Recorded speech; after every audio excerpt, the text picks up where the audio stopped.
Hi, Hi. I'm Jane Minton. Hi, I'm Trevor Eaton. Hi, Trevor. It's nice to meet you. You're planning on coming to college here. Yes. And what do you think you're going to study? Do you have any idea? My main interest is political science. Okay. That's your main interest. Yes. But you're not 100% sure on this? Not completely. Okay. Well, one of the things that I like to do with my students is try to explain how the whole system works and then what choices you have and what freedom you have. One thing about students and advisors is that it's actually the student's responsibility to pick their classes. Most students will come in and I'll say, how can I help you? And they'll say, I need my classes.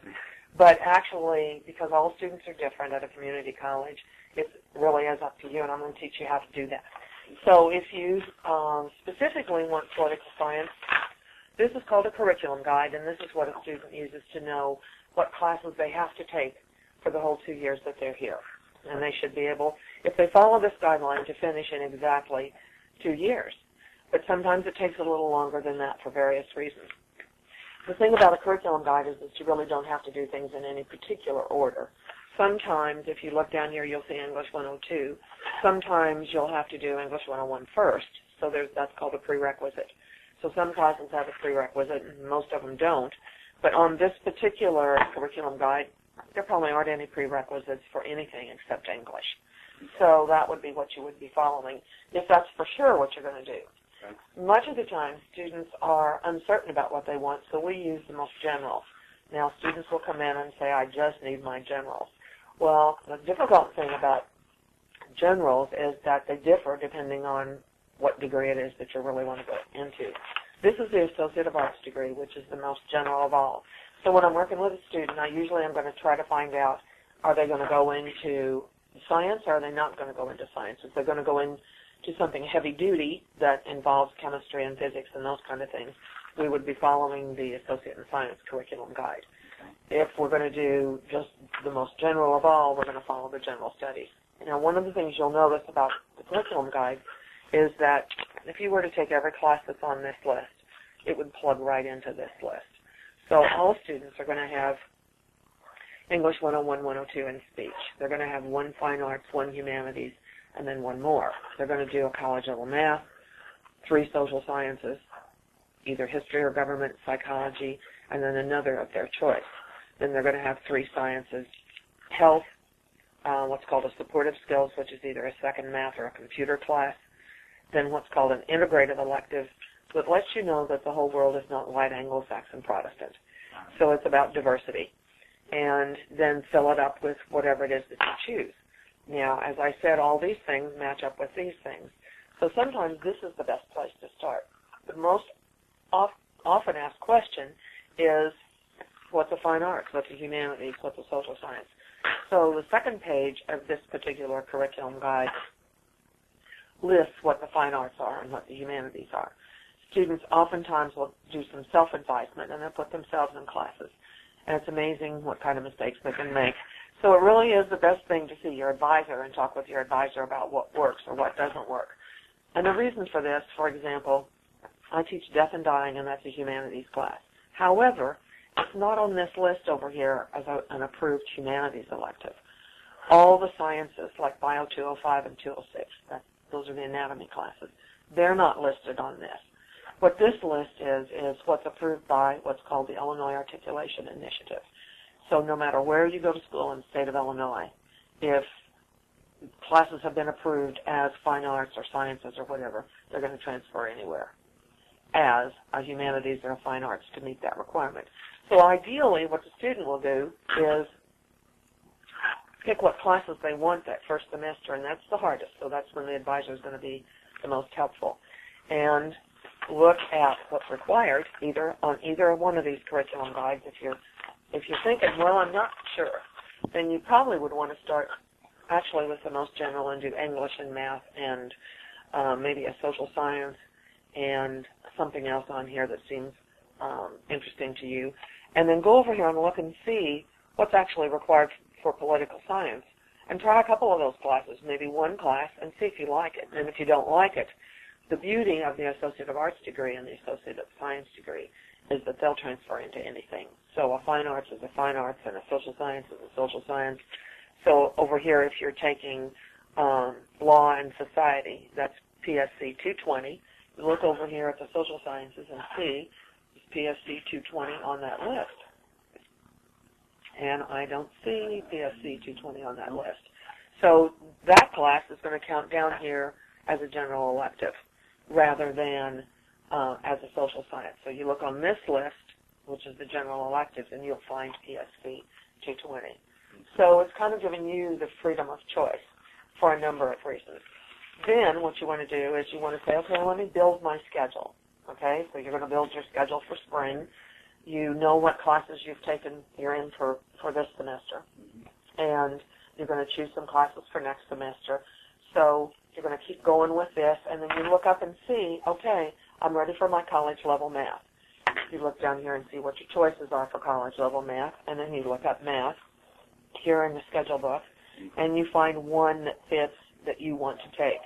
So suppose you're trying to choose between Math 120, which is statistics, and Math 113, which is contemporary math.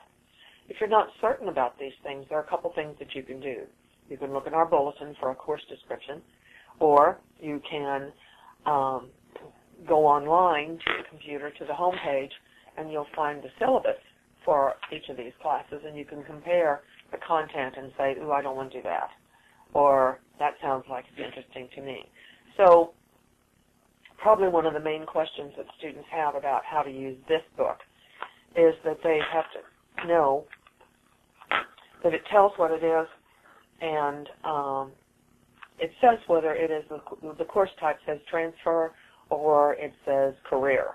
If it says transfer, that means that class is going to transfer anywhere in the state of Illinois in some form, either as a math class or as a general elective, however the student wants to use it. And if you see where it says course type developmental, that means that you're needing to take a class to get ready for that college level class. Sometimes students say, well, I don't want to take a class that's developmental. Yeah. But in reality, if you don't have the information that's in this class, you may not be able to do this class. So those developmental classes are really, really, really important if that's what you test into. So the other thing about the schedule book is that it gives little tiny numbers over here at the side, and those are the section numbers. So you'll have section number 1 is at 8 o'clock, and it tells you it meets Monday, Tuesday, Wednesday, Thursday, where it meets and who it is that's teaching it. If it says staff, that means it hasn't been assigned yet, and it may be a part-time teacher. The part-time teachers are just as good as the full-time teachers because they may be people who work in their field. For example, an art teacher may be an artist, or a psychology teacher may be a therapist. So don't think because it says staff, students all the time say, well, who's Mr. Staff? And that just means that it hasn't been assigned yet or it's going to be a part-time teacher. So you get to pick, and that's what's beautiful because you live, now where is it that you live, in Virginia? Yes, in Virginia. Okay, so you know how long it takes you to get to Logan in the morning. About 40 minutes. About 40 minutes, and you have to deal with traffic and so forth. And do you have any other jobs? Yes, I work at Dairy Queen. You work at the Dairy Queen. Okay, so one of the things about community college students is that they oftentimes have jobs, they have families, and they may be driving for a while to get here. So we want them to be able to have the choice of what classes they want to take. Like if you're an early bird and you like to be here at 8 o'clock, that's great. But not all students want to. If I had my choice, I would not pick an 8 o'clock. But then on the other hand, I get sleepy in the afternoons. So I would try to choose my classes so they fit maybe between 9 o'clock and 1 o'clock, because by that time I have time to get here in the morning and I'm awake, right? And the beauty of it is it's your choice. So we sometimes have moms who have to put their kids on a bus, and if the advisor picks the classes, the advisor doesn't know what your life is like. So the beauty of it is that you get to pick your classes. So it's kind of fun. It's kind of like a puzzle. And you look and say, well, I need to take this and I need to take that, and these are my choices for fine arts. So if you want to look at, like, what is Art 111 and what is Art 220, then you can look up the description online or in the bulletin and make the choice. And so what I would like for you to do today is to take this curriculum guide and this curriculum guide and kind of play with it and see if you can come up with a schedule for spring and what you think you'd like to take. Do you have any questions for me?